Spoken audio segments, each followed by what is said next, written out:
La Compañía de Jesús, los jesuitas, disuelta en 1773 por el Papa Clemente XIV, fue restaurada en el siglo siguiente, en 1814, por Pío VII.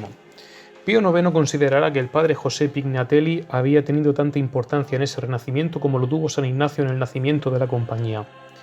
Este jesuita, canonizado en 1954, trabajó para unir y hacer visible la continuidad, mereciendo de este modo el título de Anillo de Oro entre la antigua y nueva Compañía de Jesús. Sus restos mortales recibieron el honor de descansar en el Panteón de los Superiores Generales de la Compañía, en la iglesia del Gesù en Roma. Giuseppe Pignatelli nace en diciembre de 1737 en Zaragoza, en Aragón, España. Su familia pertenece a la alta nobleza, tanto por parte de su padre, Antonio Pignatelli, italiano afincado en España, como por parte de su madre española, María Francisca Moncayo Fernández de Heredia. A la edad de 4 años, José pierde a su madre y luego a su padre 3 años más tarde. De sus numerosos hermanos y hermanas, solamente 6 consiguen llegar a la edad adulta. Entre ellos habrá 4 sacerdotes. Desde su infancia, José aprende tanto el italiano como el castellano.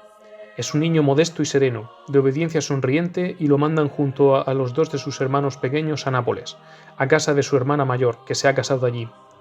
Poco después, Nicolás, el hermano primogénito, convertido en cabeza de familia, decide mandarlos a un internado en Zaragoza, donde siguen las clases con los jesuitas de la ciudad. Desde joven, José adquiere la costumbre de realizar visitas al Santísimo y se aplica en controlar sus impulsos afectivos. Así pues, cuando participa en los juegos con sus condiscípulos lo hace más para agradarles que por gusto personal. Su inteligencia despierta hace que ejerza una indiscutible influencia sobre sus compañeros. Su nacimiento y el favor de que goza su familia ante el rey de España le reservan un elevado destino. Sin embargo, José siente muy pronto la llamada de Dios y, tras varios meses en oración, se decide a entrar en la Compañía de Jesús. Informados de su elección, sus familiares no escatiman en presentarle múltiples objeciones, afirmando que su delicada salud se opone a ese propósito, pero él les manifiesta su gozo de abrazar una carrera donde deberá sufrir por Dios y quizás la ocasión de derramar su sangre por la salvación de las almas y la defensa de la Iglesia. Así pues, el 8 de mayo de 1753, José entra en el noviciado de los jesuitas de Tarragona. Tiene 15 años. Durante ese primer periodo de formación, le envían, según es costumbre, a servir a los enfermos al hospital durante un mes. La primera noche regresa tarde por haber atendido mucho tiempo a un enfermo cubierto de llagas. Un día, encontrándose en medio de un grupo de jóvenes nobles de visita al establecimiento, es reconocido y se burlan de él. «Reíd, reíd», les dice, «pero cuando hayáis terminado me deberéis todos una moneda para mis pobres, pues no es justo que yo os divierta por nada». Enseña también el catecismo a los presos de la cárcel vecina. Entre las pruebas del noviciado, José realiza, junto a 2 condiscípulos, una peregrinación de un mes a la Virgen de Montserrat, mendigando el pan. Tras ser designado como jefe del grupo, él mismo se sacrifica para que los demás tengan lo mejor de todo. En mayo de 1755, después de haber profesado sus votos temporales, lo envían al colegio de Manresa para completar su formación elemental, donde los resultados que obtiene son destacables. No solamente consigue leer a los clásicos griegos, sino también expresarse en esa lengua. Imparte también clases al aspirantado y aprende catalán para hacer un poco de ministerio por las calles. Siempre está dispuesto a ayudar, por lo que sustituye de buen grado a sus hermanos cuando no pueden hacer algo. Sus estudios de filosofía tienen lugar en Catalayud, donde tanto el rector como el profesor de filosofía se muestran llenos de prevenciones contra él, criticando todos sus actos y gestos.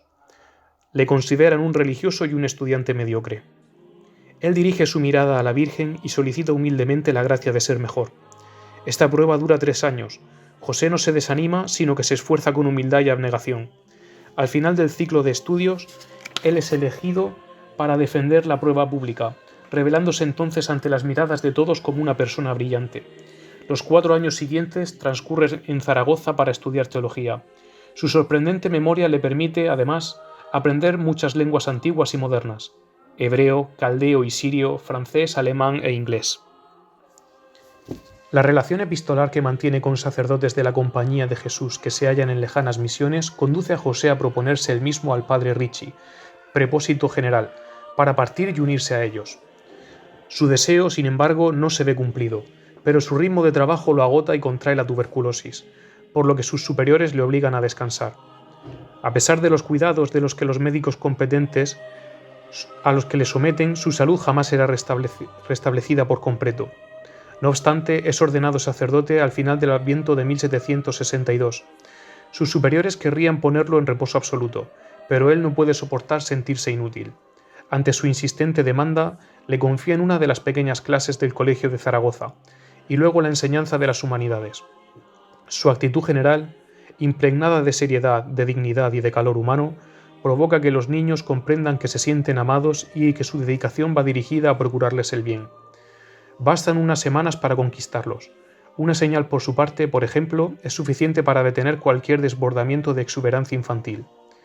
Para poner en práctica correctamente los métodos educativos de la compañía, consulta y escucha de buen grado a sus antecesores. El programa de humanidades comporta sobre todo el estudio de autores clásicos. De un párrafo, de un hecho, de una actitud, incluso de un incidente en clase, él extrae, con una habilidad muy especial, una enseñanza moral y religiosa. Sus lecciones se convierten con frecuencia en normas para toda la vida de sus alumnos. Tras restablecerse suficientemente su salud, el joven sacerdote busca en el servicio pastoral una santa diversión respecto a la labor didáctica. Catequiza a los niños de la calle y visita a enfermos y prisioneros, siempre con una atención y una caridad donde trasluce el amor de Cristo por las almas. En el confesionario, su bondad y su doctrina atraen a una multitud de penitentes.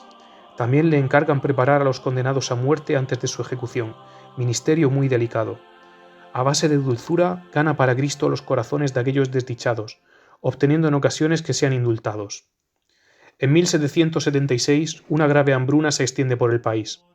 El descontento se expande, en especial por la ciudad de Zaragoza, donde han afluido los campesinos de los alrededores y donde está a punto de estallar una revuelta.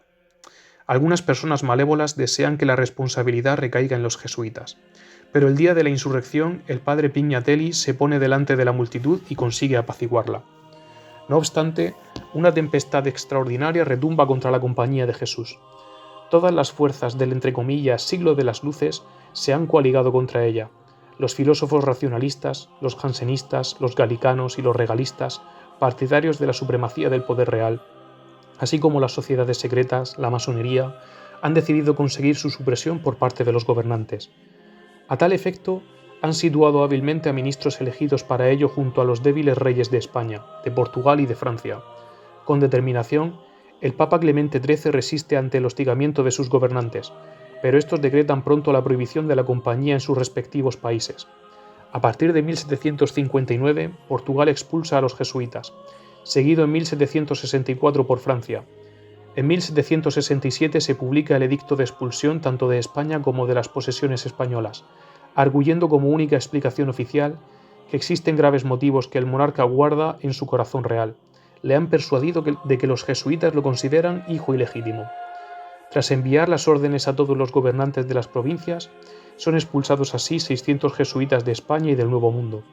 Se les concede una modesta pensión alimenticia, con la condición de que no alcen protesta alguna contra ese acto real. El padre Pignatelli reside entonces en Zaragoza. El rector de la casa, confiando en la protección del rey, rechaza primero creerse la noticia. Sin embargo, una mañana se presenta la tropa armada y los miembros de la comunidad son convocados al refectorio. Atendiendo a su nobleza, el padre José bien podría hacer valer sus relaciones de familia, evitar las penas de exilio y permanecer en España, pero él elige quedarse con sus hermanos jesuitas. Los hacen subir en los carros que habitualmente sirven para transportar criminales. Sus alumnos, agrupados a la salida de la ciudad, expresan sus sentimientos de gratitud a los profesores. Los soldados se esfuerzan por contener aquella multitud indignada, pero los padres jesuitas intervienen para calmarlos. El viaje hasta Tarragona es tan penoso que el padre Pignatelli es víctima de abundantes esputos de sangre. Algunos miembros de su familia que allí viven le suplican que abandone el convoy, pero él lo rechaza para consuelo de sus hermanos.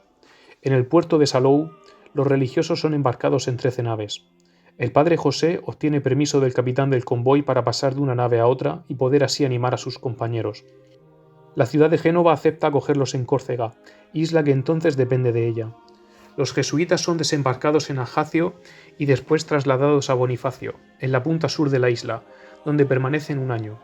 El padre José encuentra alojamientos adecuados para todos, pero se hallan en la más absoluta indigencia. A pesar de todo, les llegan algunos auxilios, especialmente de Italia. El padre Ritchie les envía desde Roma vasos consagrados y ornamentos litúrgicos. Tienen prohibido cualquier tipo de apostolado, pero el fervor y la piedad de los exiliados impresionan a las poblaciones locales. El padre José organiza cursos con los numerosos profesores presentes e incluso justas teológicas. En 1768, Córcega es cedida por Génova a Francia, y una numerosa guarnición francesa desembarca en Bonifacio. Unas semanas más tarde, todos los religiosos abandonan la isla en dirección a Génova, y después a Ferrara, en los estados eclesiásticos, ciudad donde el legado pontificio, Monseñor Pignatelli, es pariente próximo del padre José. Allí se juntan con los exiliados de México. El padre reagrupa a sus compañeros según su casa de origen y bajo sus respectivos superiores. Muy pronto los jóvenes reanudan sus estudios. La familia insiste de nuevo al padre José para que abandone la Compañía de Jesús antes de que sea disuelta y para que regrese a España, donde le prometen grandes ventajas. Sin embargo, lejos de ceder, recibe permiso de sus superiores para profesar sus votos definitivos, en 1771. En 1773, hostigado por las Cortes Reales de Europa, el Papa Clemente IV suprime la Compañía de Jesús sin juicio ni condena mediante el breve Dominus Ac Redemptor. Hubo testigos que afirmaron que, al firmar ese documento, el Papa había dicho: «Esta supresión me llevará a la tumba». De hecho, muere al año siguiente. Pío VI, su sucesor, considera que no puede restablecer un instituto que suprimió su predecesor inmediato. En el momento más álgido de la tribulación, el padre Ritchie consagra su orden al Sagrado Corazón. Recomienda a sus hermanos la oración, la paciencia y el perdón, y muere 2 años después de la disolución. A ese sufrimiento se añade, por parte del padre José, el dolor de ver cómo su hermano Nicolás, que también se había hecho jesuita, retoma una vida secular y principesca. En 1779, el padre José se convierte en el director espiritual de su sobrina, casada con el duque de Villahermosa. Su enorme cultura le permite organizar reuniones literarias para familias nobles de Bolonia, algunas de las cuales regresan a la fe. Sin embargo, su misión más importante es preparar la restauración de la Compañía de Jesús. Paradójicamente, 2 soberanos no católicos rehusaron aplicar el breve del Papa Clemente IV en sus estados: el protestante Federico II de Prusia para el territorio de la católica Silesia, recientemente anexada a su reino, y la emperatriz ortodoxa Catalina de Rusia para la Rusia Blanca, Bielorrusia, en la misma situación. Catalina de Rusia obtuvo incluso del Papa, unos meses antes de que éste muriera, un nuevo breve que permitía atenerse al statu quo para los jesuitas de Rusia. Pío VI confirma esa autorización, y José Pignatelli, ante quien el Papa ha reconocido formalmente la legitimidad de los jesuitas de Rusia, se pone en contacto con la provincia rusa blanca, que se propone visitar. Sin embargo, una crisis de salud le impide realizar el proyecto. Numerosos antiguos jesuitas se han reunido en el Ducado de Parma con motivo de la buena acogida que le reserva el duque Fernando I. Esos sacerdotes, ahora seculares, se encargan de diversos ministerios con gran provecho de las almas. El duque llega a lamentar la desaparición de su orden, constatando igualmente la desorganización de la educación infantil tras la clausura de los colegios de los jesuitas. Apela a su dedicación y los pone a la cabeza de la enseñanza en su ducado. Luego, a fin de garantizar esa obra en el tiempo, se propone restaurar la compañía. Con esa finalidad, en 1793, se dirige, por mediación de la emperatriz Catalina, al superior de los jesuitas de Rusia para pedirle que reconozca como hijos suyos a los, entre comillas, exjesuitas de su ducado. El superior les envía padres jesuitas. En 1797, el padre José renueva en privado su profesión religiosa entre las manos de uno de ellos. 2 años más tarde se funda un noviciado en Colorno, en la provincia de Parma, y el padre Pignatelli recibe el encargo de conseguir novicios. Bajo su dirección, los novicios son formados en las virtudes y en la vida interior, siguiendo de cerca las directrices y el espíritu de la compañía. Así, los antiguos padres se unen a ellos. El padre José, con gran dulzura, sumerge de nuevo a unos y a otros en el espíritu de los ejercicios espirituales, aplicándose primeramente a restaurar el espíritu de la compañía en sus corazones. El padre José abre la vía de ese ideal aportando su persona en todos los ámbitos. Los conmovedores recuerdos dejados por sus novicios lo evocan con la escoba en la mano limpiando la casa, o alforja a la espalda mendigando de puerta en puerta. En efecto, procura atender a las necesidades temporales, ya que por entonces el instituto está muy carente de recursos y funda en Colorno un hospital donde, siguiendo su ejemplo, novicios y profesores pueden dedicarse a los enfermos. La confianza en Dios lo sostiene en sus tribulaciones. Auxilia sin medida a numerosos pobres, hasta el punto de que el dinero parece multiplicarse en sus manos. Algunos, dice un día el padre, quisieran que disminuyera los auxilios que doy a los pobres, y me proponen reservar dinero para nuestras propias necesidades. Sin embargo, yo veo que Dios me da tanto como lo que le doy yo a los demás. En contrapartida, las vanas prodigalidades de su hermano Nicolás suponen para él una cruz especialmente dolorosa. El Papa Pío VI, exiliado en Valence, Francia, muere en 1799. Mediante el breve Catholique Fidei, 7 de marzo de 1801, su sucesor, Pío VII, sella oficialmente el reconocimiento de la Compañía de Jesús en Rusia, alrededor de 200 miembros. Este acto desencadena una ola de solicitudes de afiliación a los jesuitas rusos, por parte de grupos de antiguos jesuitas en Europa y en Estados Unidos. El padre José aspira, sin embargo, al reconocimiento y a la restauración canónica de la compañía como tal.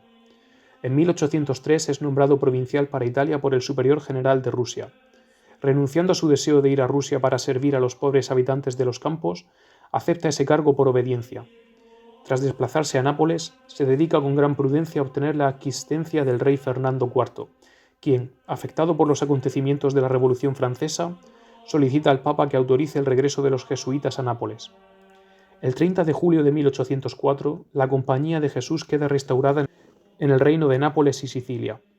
No obstante, el Santo Padre recomienda la mayor de las prudencias: nada de hábito distintivo, nada de proclamación pública. En efecto, esas medidas se toman en un contexto político especialmente difícil a causa de las campañas de Napoleón I en Italia, que obligan a los padres jesuitas a realizar continuos cambios de residencia: Parma, Nápoles, Roma. En 1807, el padre Pignatelli consigue igualmente la restauración de la compañía en Cerdeña. Desde su juventud, el padre padece una tuberculosis crónica y sus numerosas obligaciones nunca le han permitido cuidarse. En los primeros días de octubre de 1811, a un nuevo esputo de sangre le sigue una extrema fatiga. El 2 de noviembre, aprovechando que el mal remite, puede celebrar una última misa e ir a visitar a los pobres. De regreso se ve obligado a acostarse y ya no volverá a levantarse.